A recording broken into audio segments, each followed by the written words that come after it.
Hi friends, എല്ലാവർക്കും നമസ്കാരം. പുതിയ വീഡിയോയിലേക്ക് എല്ലാവർക്കും സ്വാഗതം.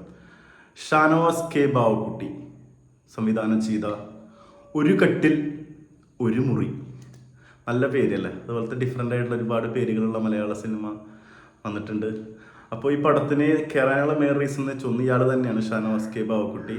തൊട്ടപ്പുറം ഒരു മൂവി വന്നിരുന്നു, ആൾ സംവിധാനം ചെയ്ത, വിനായകൻ അഭിനയിച്ച അതിഗംഭീര മൂവി, അതിഗംഭീര പെർഫോമൻസ് ഒക്കെ ഉള്ള ഒരു മൂവി. കൊമേഴ്സിൽ വലിയ വിജയമായിരുന്നെങ്കിൽ ഇല്ലെങ്കിലും ആ പടം ഒരു നല്ലൊരു മൂവി ആയിരുന്നു. കാണാത്തവരുണ്ടെങ്കിൽ ഒന്ന് കാണാൻ പറ്റുന്ന ഒരു മൂവിയാണ്. വിനായകൻ അതിൽ അഭിനയിക്കുകയല്ല, ജീവിക്കുകയായിരുന്നു. അതുപോലെ തന്നെ നമ്മുടെ ഇത് പടത്തിൻ്റെ റൈറ്റർ രഘുനാഥ് പാലേരി.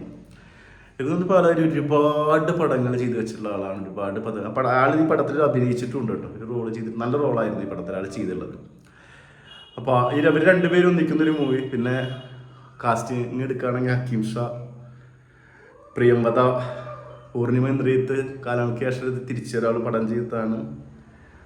പ്രശാന്ത് മുരളി, വിജയരാഘവൻ, ജാഫർ ഇടുക്കി, തുഷാര പിള്ളൈ, സാദിദാസ്, ഷമ്മി തിലകൻ, അങ്ങനെ ഒരുപാട് ക്യാരക്ടേഴ്സുള്ളൊരു മൂവിയാണ്. നല്ല കാസ്റ്റിംഗ് ആണ് ഈ മൂടപ്പടത്തിൽ.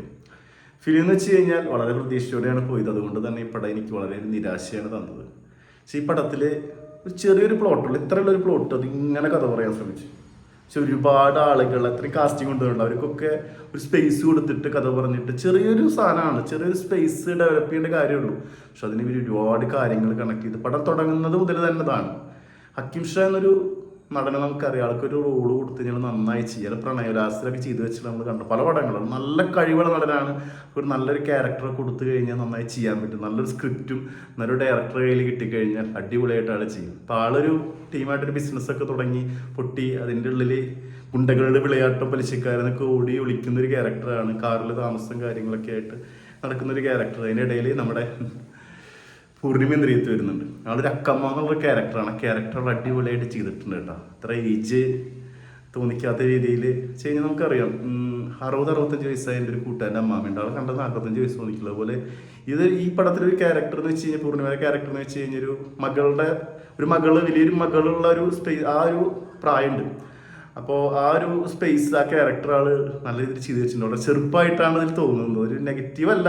കാരണം പല ആളുകളുടെ ചെറുപ്പം ഫീൽ ചെയ്യില്ല, വയസ്സ് ഫീൽ ചെയ്യില്ല. അവിടെ ചെറുപ്പമായിട്ട് തോന്നുന്നു, എത്ര ഏജ് തോന്നിയാലും ഏജ് ആയാലും അത്രേ തോന്നുള്ളൂ. അപ്പോൾ അങ്ങനത്തെ ഒരു ക്യാരക്ടർ ആൾ നല്ല രീതിയിൽ ചെയ്ത് വെച്ചിട്ടുണ്ട്. അടിപൊളി പെർഫോമൻസ് ഉണ്ട്. ആളൊരു പ്രണയം, ഒരു ഇമോഷൻ, ഒരു കട്ടിലായിട്ടുള്ള ഇമോഷൻസ്. അത് പറയുന്നൊരു ഡയലോഗ് ഉണ്ട്, 7 മാസം 9 ദിവസം നിങ്ങൾ കിടുന്ന എൻ്റെ ഭർത്താവായിട്ട് കിട്ടുന്ന കട്ടിലതുകൊണ്ട് ഇമോഷൻസ് ഒക്കെ ഉണ്ട്. അതാണ് മീൻ ആ സ്പേസ് കഥ.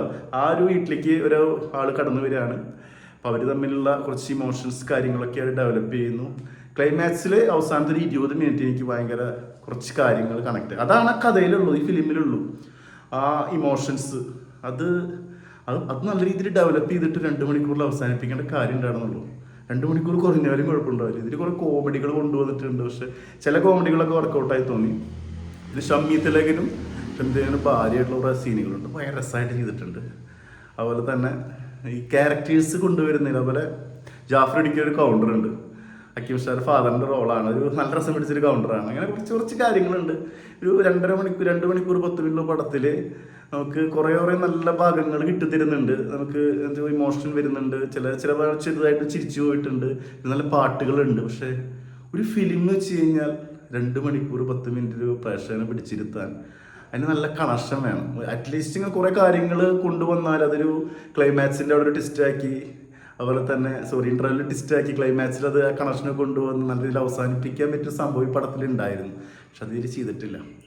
പിന്നെ എന്ന് വെച്ചാൽ നമുക്ക് എല്ലാവർക്കും ഓരോ വസ്തുക്കളോടും ഓരോരുത്തരും ഇഷ്ടം തോന്നും. നമുക്കൊരു ഇമോഷൻസ് ഉണ്ടാവും. എനിക്കൊരു ഷർട്ടിനോട് ഭയങ്കര ഇമോഷൻ ഉണ്ടായിരുന്നു. ആ ഷർട്ട് ഞാൻ ഒരുപാട് ഉപയോഗിച്ചിട്ടുള്ളതാണ്. ഇപ്പോഴും എൻ്റെ വീട്ടിലെ ഷർട്ട് ഇരിക്കുന്നുണ്ട്.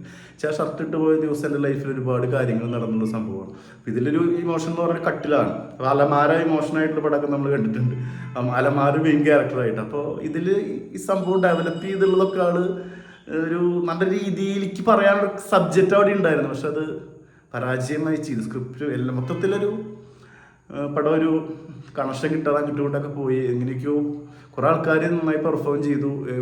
എന്താ പറയുക, എങ്ങനെയൊക്കെയോ പോയി പടം അവസാനിപ്പിച്ച് എന്നുള്ളൊരു ഫീലാണ് എനിക്ക് കിട്ടിയത്. ഒരു ബിലോ ആവറേജിന് താഴെയുള്ള എക്സ്പീരിയൻസ് എനിക്ക് കിട്ടിയത്. പടത്തിൽ കുറേ നല്ല മൊമെൻറ്റ്സുകളുണ്ട്, കുറേ ഭാഗങ്ങളുണ്ട്. പക്ഷെ കണക്ഷൻ കൊണ്ടുവന്നൊരു പടമായിട്ട് നമുക്ക് തോന്നിയില്ല. നാടകം പോലത്തെ ഒരു ഫീല് പോലും ചില സമയങ്ങളിൽ തോന്നാണ്ട് പോയി. പെർഫോമൻസുകളൊക്കെ നന്നായിട്ടുണ്ട്. ഇതിൽ അഭിനയിച്ചിട്ടുള്ള എല്ലാവരും നല്ല രീതിയിൽ പെർഫോം ചെയ്തിട്ടുണ്ട്. പക്ഷേ നമ്മൾ പടം കാണുമ്പോൾ നമുക്കറിയാമല്ലോ, ഒരു എക്സ്പീരിയൻസാണ് എനിക്ക് കിട്ടിയത്. നല്ല എക്സ്പെക്ടേഷൻ പോയൊരു മൂവിയായിരുന്നു. പേഴ്സണൽ ഒപ്പീനിയൻ, നിങ്ങൾ പടം കണ്ടിട്ട് നിങ്ങളുടെ അഭിപ്രായങ്ങളും കാര്യങ്ങളൊക്കെ കമൻറ്റ് ബോക്സിൽ അറിയിക്കുക. അടുത്ത വീഡിയോ ആയിട്ട് വീണ്ടും വരാം. Okay, by.